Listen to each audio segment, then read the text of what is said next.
Welcome back students to Alchemy online class. Today we are going to start with a new chapter. Just guess which chapter we are going to start with. Here I am giving some examples of our daily lives. When we are opening the door, we are pulling the door. When we are closing the door, we are pushing the door. Same way when we are opening a drawer and shutting a drawer, we are using the push or pull.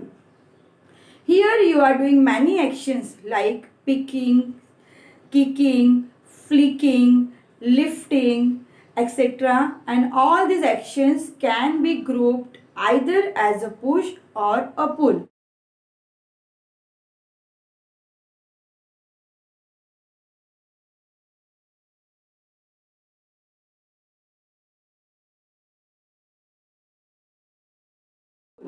So in science, a push or a pull on an object is called a force. So today we are going to start with the new chapter, chapter number 11, force and pressure. The direction in which the object is pushed or pulled is called the direction of the force. See in the first picture, a man is standing behind a stationary car, and in the second picture, a man is pushing the car. Now in the first picture, the car will not move. But in the another picture, the car may move when the move in the direction in which the man is applying the force. Here in the another picture, you can see that two girls are pulling each other. Here, can you say that which girl is or who is pulling whom? In the next picture,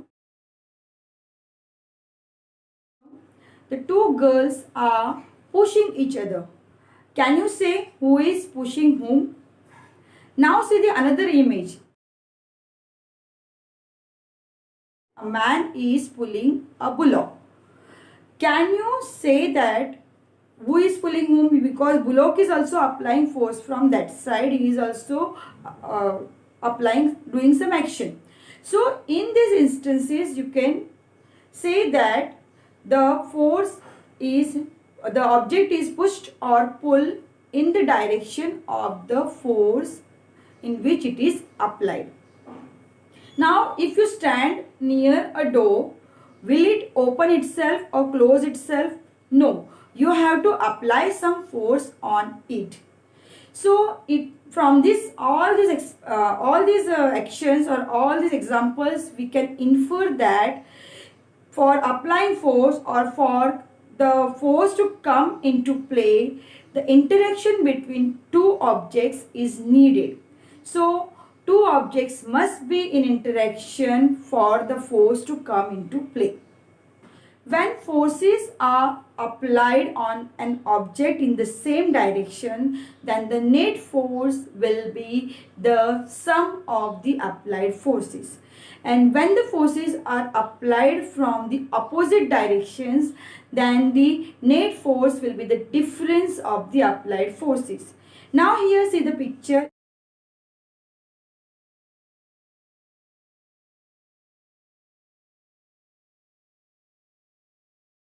In the first picture, two friends are pushing the same box in the same direction. And in the another picture, these two friends are pushing the same box from the opposite direction. So in the first one, where both the friends are pushing in the same direction, the net force will be the sum of the applied force, means sum of the two forces applied by both the friends. And in the second picture, where they are applying force from the opposite direction, the net force will be the difference of the forces between these two applied forces. This is the picture of tug of war match. In tug of war match, the rope will move in the direction of the team which applies more force, and the rope will not move at all if the forces applied by both the teams are safe. So the net force will be 0. That's why the rope is not moving. So in general we can say that the net force will be 0 when the two forces acting on it in opposite direction are equal.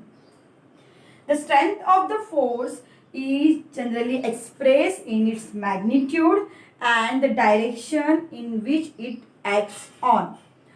The SI unit of force is Newton and it is denoted by capital N.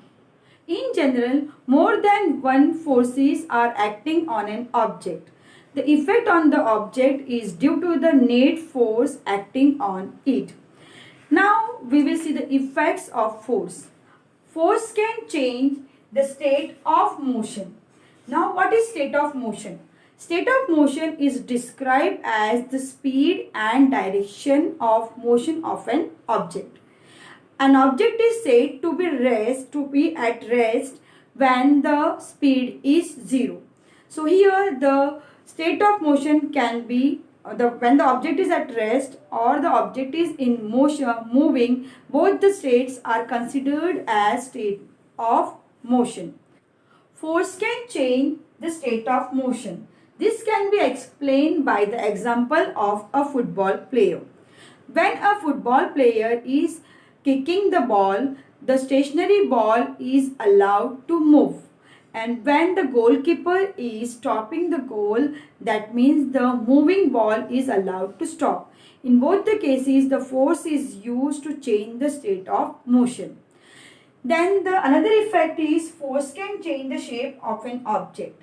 When we are making chapatis, we are taking the dough and we are giving shape to it. So we can say that force can change the shape of an object. The third effect of force is it can change the direction of motion.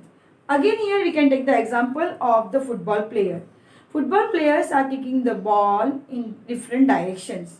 So when the force is applied, the ball can move in different directions. The another effect is force can change the speed of a moving object. Here the force can slow down the object or it can increase the speed of the object. For example, when a bicycle is moving, when the brakes are applied, when the force is applied, the bicycle stops. Here the speed is decreased, and when the bicycle is moving, if the force is applied from the back side, it may increase the speed of that bicycle. So this way we can say that force can change the speed of a moving object. This is the end of today's class. In today's class we learned about force and its effects. Now it's time for today's homework. Homework is write down what is force, what are its effects and the SI unit of force. We will meet once again in the next class. Till then, be at home, be safe and keep learning. Thank you.